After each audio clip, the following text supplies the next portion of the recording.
Good morning, everybody. It is Tuesday, the 25th of October, 10 to 10 in the AM, my local time. And it's time to go over this week's markets. So, as always, we're going to start on EURGBP first. I'm just adjusting this in moving average. So EURGBP as first, as always. And last week, I gave out where we could possibly get a buy on at this zone here after this candle. And if you took that trade, we're currently in profit of 71 pips. We have peaked at 116 pips. So with the stop loss, we have hit over 2 to 1 risk to reward ratio on this setup so far. So if you took it, hopefully you've secured some pips, took half the trade off and just letting the rest run, or however you manage your positions. You know, you should have done that by now. Once we hit the risk to reward ratio of 2 to 1. It looks kind of weird in this setup, if I'm honest, because obviously we've had the big bullish push, and we've had now two lower highs and lower lows, but this demand zone has held on this current lower low that we've had. But overall, generally, we are still in a bullish trend. If you looked overall in general, since we hit that bottom, we've been bullish overall. So this could be the higher high, and this still could be the higher low, and we could push up to the next supply zone, but obviously we'll have to wait and see. Now, with the US dollar, if that does turn bearish, the euro is going to flip on that and turn bullish. So this position in this trade should continue to the upside, and euro should continue to move further north. But again, it's battling with the pound, which could also gain some strength, so you know it could be quite slow. But if you followed this trade, like I say, we've hit 2 to 1 so far already, so secure your profits and let the rest run, move it to your entry position, and then just let the trade play out. Obviously we yet to see what's happening with the dollar, so that's pretty much all you can do for now on EURGBP. So just keep holding. If you did follow the trade, make sure you close half your position, take some profit, and let the rest run at risk free. And watch the trade play out. So with that per covered, we'll move over to GBPJPY. And as I was saying last week, we were looking for places for its price to pull back. We marked out this demand zone here, and it looked like it prayed out pretty perfectly, to be honest. We got an equal double low right at the bottom and rejected right out, so that is your signal to buy. Well, that's my signal to buy anyway in the strategies that I run on these daily time frames. If you've been following me for long enough, you'll know that's what I look out for. So you would have bought on this candle open, and currently we are 181 pips in profit on that setup.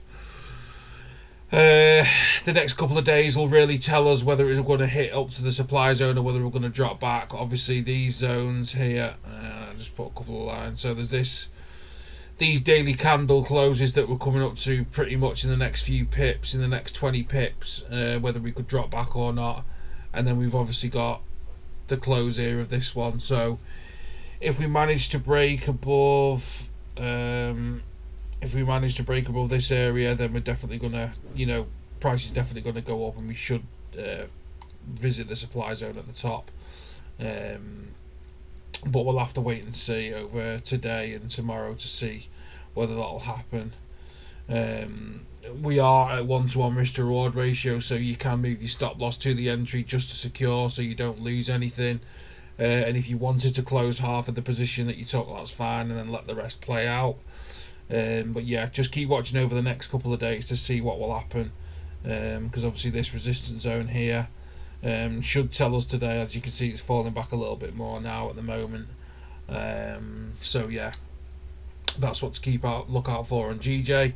Hopefully you followed me on that position that I gave out. It should have been a pretty easy one to take. You know, this is what I always look for, closes at 50% candles in these demand zones, and then you buy on the daily close or the daily open of the candle.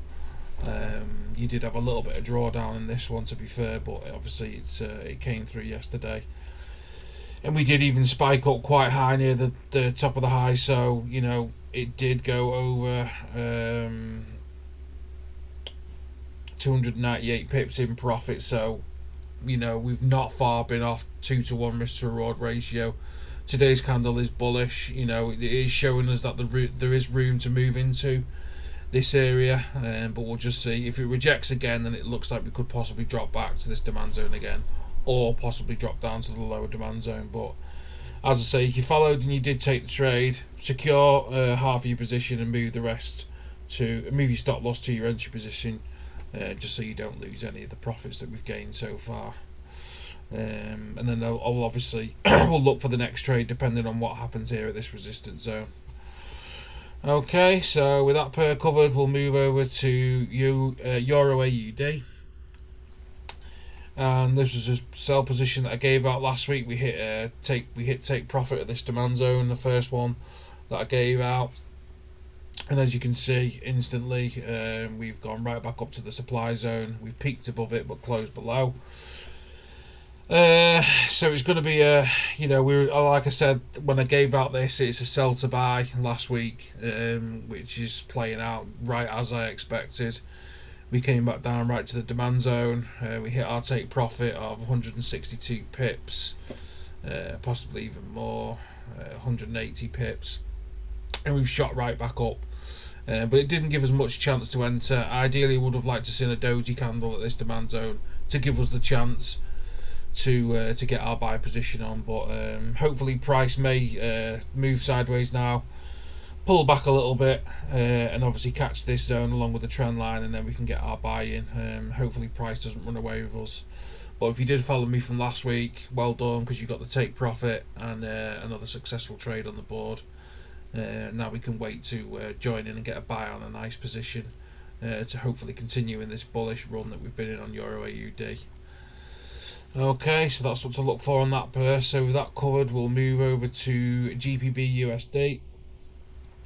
Been holding this trade for a few weeks now, and as you can see, we're gradually moving north. We're getting squeezed into this corner here. Currently we are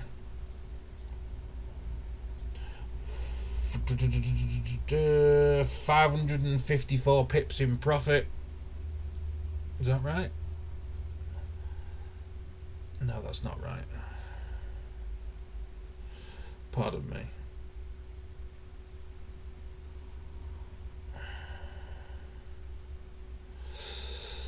Uh, 076. It's 55 pips in profit. Pardon me. 500. 55 pips in profit. And we're getting squeezed into the corner. We're coming up to the moving average. It's going to come down and meet price here. So, depending on what's going to happen with the dollar, is going to be the determining factor here.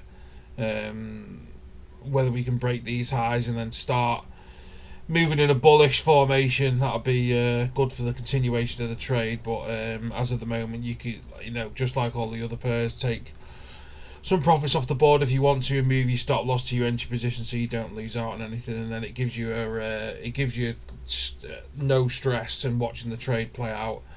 And then hopefully we do get the break above and we can start moving bullish on this pair, dependent whether the dollar starts to weaken off.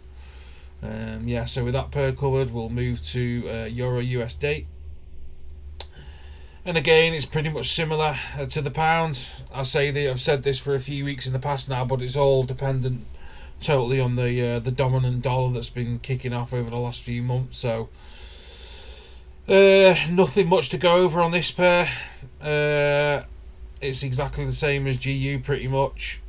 It looks like the start of a little bullish trend kicking off, but until we break these long-standing downtrends and start trading above the moving average, and then we can really start to look to getting stacking the buy positions on the higher lows that are created. So yeah, not much to give you on this pair currently. As I've said in the past few weeks in a row, I'm waiting to join this pair once it breaks the downtrend, and then I'll buy on the lower high at a demand zone. Yeah, so with that pair covered, we'll move over to gold. Unfortunately, I got stopped out on this pair. I think I was probably a bit hasty sending out the position on that demand zone. You know, this is the ideal zone at the bottom here. As we can see, price moved down. I'll move that down because that's where I got stopped out, and I'll clone it because this is the ideal setup. I'm a bit annoyed I didn't use more patience really and wait for price to come right down for this double bottom. Basically, you know, you just got to have these bits of patience really. I hadn't had a trade on gold for a while, so I was looking and I thought that might have been a great place, but you know, looking at gold now, this was a much better position to take. We had a big double bottom down at 16, 17, and as you can see, we got a nice 50% doji candle form there, and you know, currently it's bounced right from this demand zone, so that would, you know, looking at hindsight, that would have been my a better trade to take really, but you know, sod's law, we can't get them all. So what to look for next? Well, again, we're looking at the dollar. Once the dollar starts breaking down, we can start to look to buy on a higher low that's created in gold. You know, we're still bearish. We're at the bottom of the trend here, possibly. So once we start breaking these highs and make a new high, then we can start to look to get a buy-in on a flipped position that's probably, you know, around about that zone. Could be this zone here. Once we flip up and get a retest, then we can look to get a buy on. So we'll hold off on gold for now, and just wait for a week or two to see how it plays out, because we've got some other trades open anyway, so it's we're not missing out on much. So with that pair covered, we'll move over to the dollar and see what's going on, and it's looking better slightly.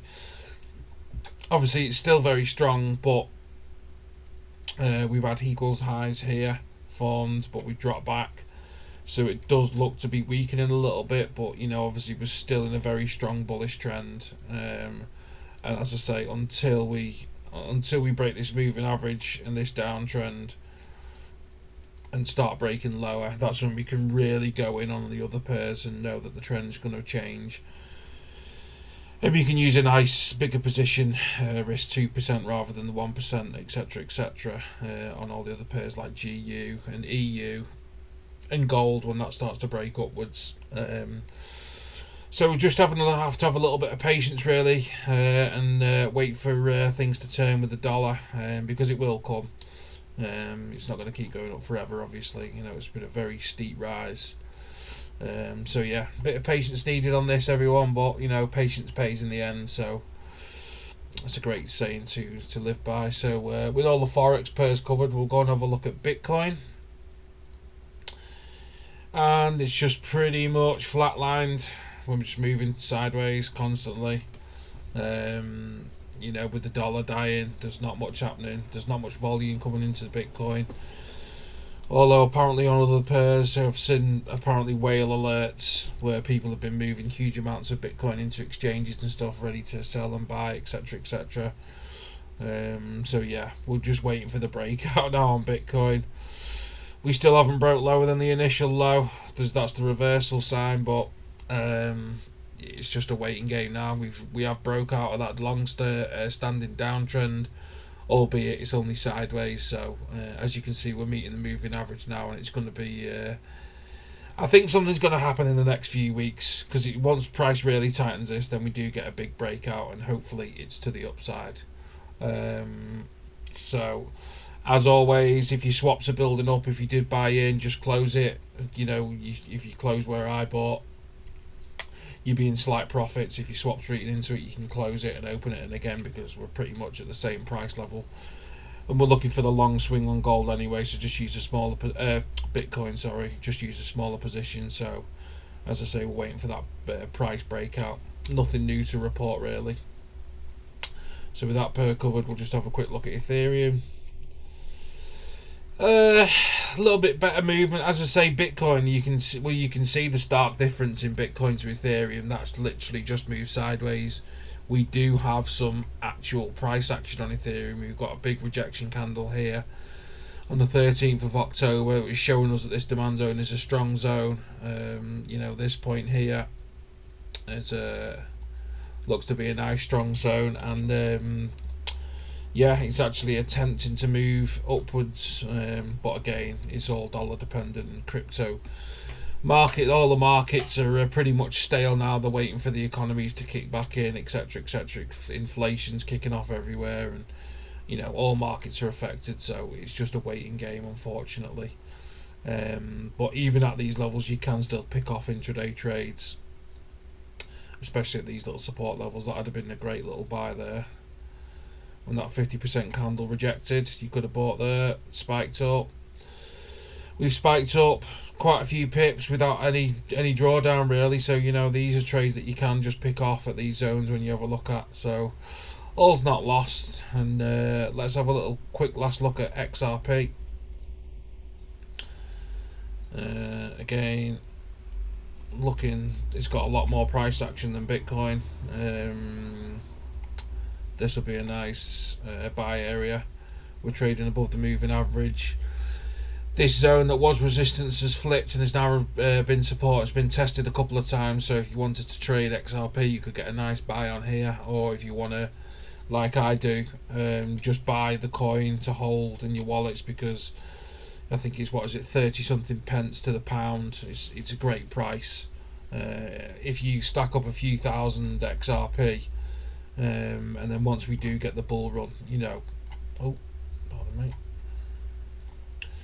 Once we do get the bull run and you start seeing a pound a coin, you're going to triple your money, and a pound a coin is only there, it's way off the all-time high. You know, so possibility for good gains on XRP, especially once that court case gets settled and it really starts to move bullish. You can make some good gains. As you can see, it does move quite well, XRP. So that would be my shout on a nice crypto that you can still get pretty good returns on, and it's actually mainstream, which has a good potential for going bullish pretty soon. So that's pretty much it for this week, everybody. EURAUD. If you followed last week's video, we hit take profit on that setup. EURGBP, if you followed the setup from last week I gave out, you're in profit on that pair. You can hold those, as I say, make them risk free, so you can watch the rest of the move play out without any stress. GBPUSD is one I'm still holding myself personally. As I say, we're waiting for the breakout of that squeeze into the corner. All dollar dependent, of course. Holding Bitcoin as well. Yeah, so I think some big moves might happen over the next couple of weeks, because the dollar looks like it's starting to drop a little bit, and there's a few pairs like GU and Bitcoin that are just waiting to be squeezed and something to break out. So it'll come sooner or later. Let's hope it's in our desired direction. So yeah, I'll see you again next week, everyone. Cheers, take care.